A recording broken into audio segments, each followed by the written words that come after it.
It's ready when you are. Good morning, everyone. I'm Kelvin. Here's our presentation title. Compare the different cultures in the UK, China, and Indonesia. We would like to take you for 12 to 15 minutes to tell you about it. Before the presentation, let me introduce our group member. Here is Jiya, and he's Jhon, and we are both come from the same country. Eh? Who is he? Who is this guy? Can you guess where is he come from? Yes, bingo. He's come from Indonesia. Okay. In our presentation, we define to 4 parts of that. Firstly, Jiya will talk about the difference between agriculture in UK and China with me. And secondly, Aldo is going to compare the differences education in Indonesia. Thirdly, Jhon will lead us to explore the food in the UK and in China.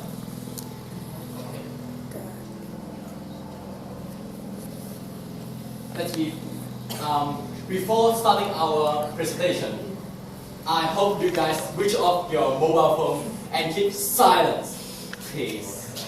If you have any questions to ask, we are happy to answer you after the presentation. Okay, let's move on to the topic, architecture. As you can see, the Hong Kong building, that's already tall. That's not only crowded, but also boring design. All the building is same, see, tall. On the other hand, the housing in UK, they are low, maybe just at second or third floor, compared with our country, maybe at least 24 for each building. And it's look like comfortable, right? The big garden in here. And it's a classic design. It's compare our boring design, just the same, but they're special here. Okay, now let's Jiya introduce more about the agriculture in the UK and in China. Jiya. Thanks, Kevin, for your perfect presentation. Good morning, everyone. I'm Jiya, and I will carry on the topic of architecture. I will talk about 3 main points: the historic building styles, the symbolic architectures, and the historic value. Firstly, I will talk about the historic building styles. Both in China and Britain, there are lots of historic architectures existing in our modern society, and they all have different features and styles. In China, the main styles of historic architectures are palaces, temples, and towers. Look at these pictures.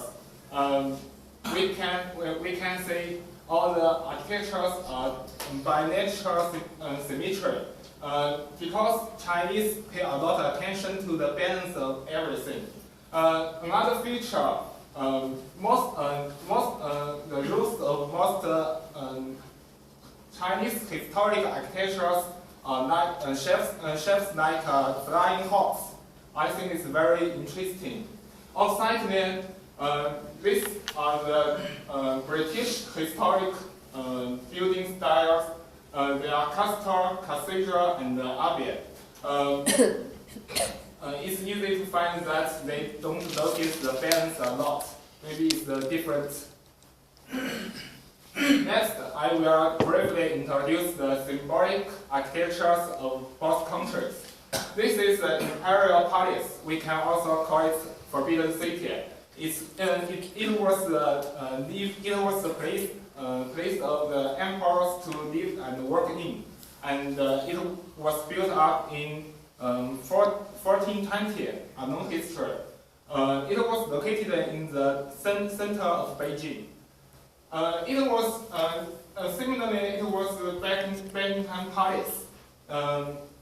It was built up in 1703, and also it's a living place of the British royal family. They all look very beautiful and great. I think they represent the blood and pride of both empires in history. Yes, everyone? Yes. Yes. Great. Yes. That's the point I will talk. I will present the historic value. Here I list 3 points.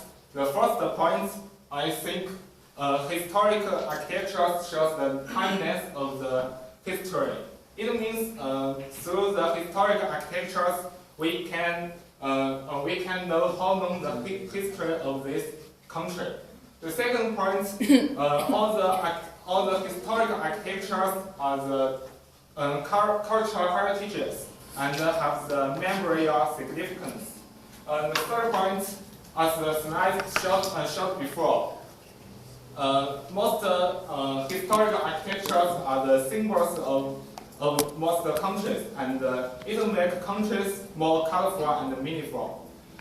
In conclusion, from the research, I know different countries have different architectural features and styles. Especially the historical architectures are very important, and we should try our best to protect them. That's the end of my topic. Next, welcome my partner, Aldo, to talk about his topic, education. Thank you, Jiya, for your wonderful presentation. Hello, everyone. Hello. My name is Aldo, and now I will talk about education. There are 3 main topics that I want to talk about. Virtual learning environment, portfolio, and the class. Now, let's move on with the first one. Virtual learning environment. Do anyone knows what it is? No. No. Maybe you guys know the other name. It's called Moodle. Now, you must be know, okay?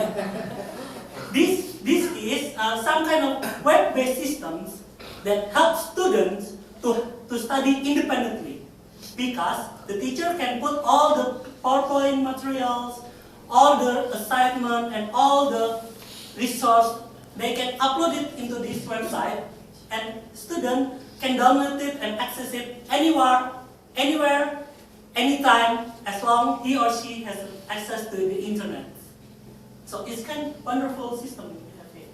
But the difference in Indonesia, not all the universities already adopt this kind of system. Maybe because the lack of resource, maybe because they don't have enough IT support, or maybe don't have enough money to make this one. Now, let's move on to the second one, portfolio.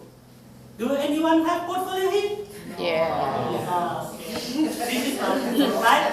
Portfolio is something like organizer, a file that you can put all your assignment there. You can put all your material, study material there. So you can have it an organized file, and anytime you want to learn again about your previous assignment and your previous material, you can just open it from there. It's very useful. Now, the difference in Indonesia, again, maybe not all the teacher ask the student to make this kind of portfolio, because usually the teacher just give the printout material or just give the material via memory stick transfers. So the student sometimes cannot. I from Indonesia is not used to make something like this. Now let's move. The last one is the class. Indonesia is the 4th biggest country based on its population. Can anyone guess which country is the first one? China, right. Indonesia is the 4th biggest country based on population. So it's so many people. So it has an impact on education system. Indonesia has much more bigger class. Maybe each class around 30 to 40 people. It's a big class. But on the other hand, in UK, we have much more smaller class, only around 10 to 15. So the student can have more attention from the teacher. So, in conclusion, maybe the education between Indonesia and UK is not so big, but there's a difference. Okay, that's all my part. Thank you for listening. Now my friend John will talk about food. Please welcome John.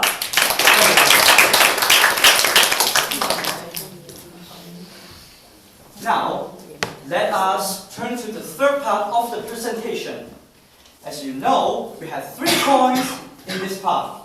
There's diet, which is the important part of this session.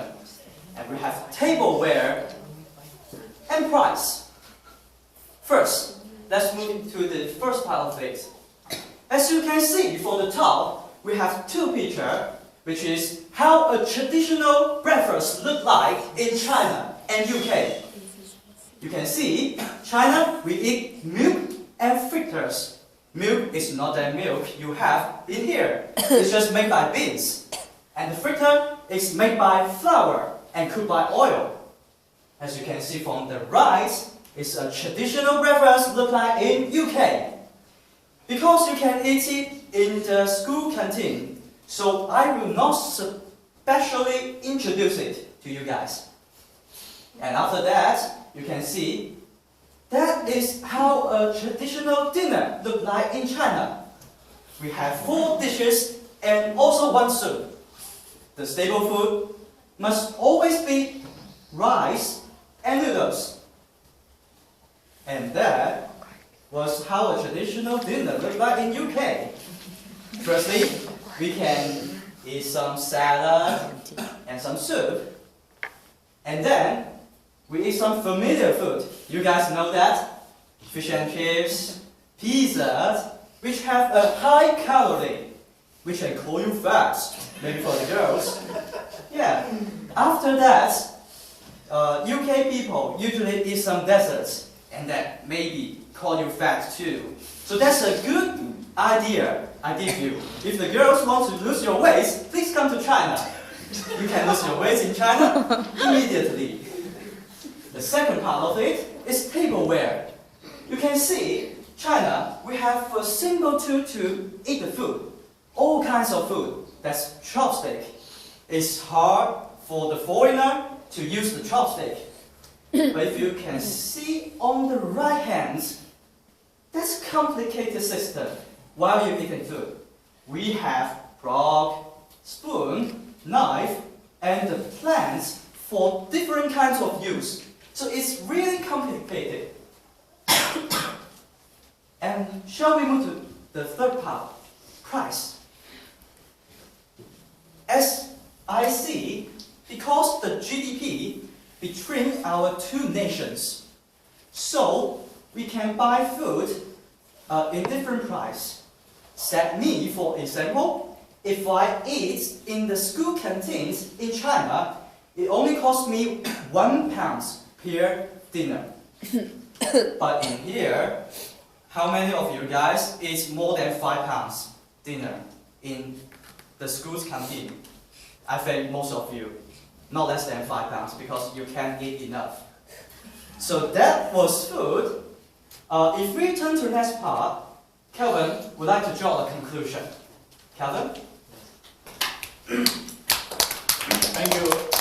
Their presentation is really wonderful. I think you guys is interesting and understand more. Let's recap it, shall we?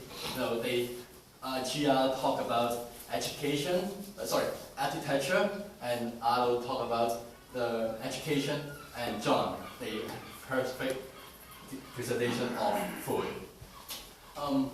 In conclusion, we said different countries have their different culture.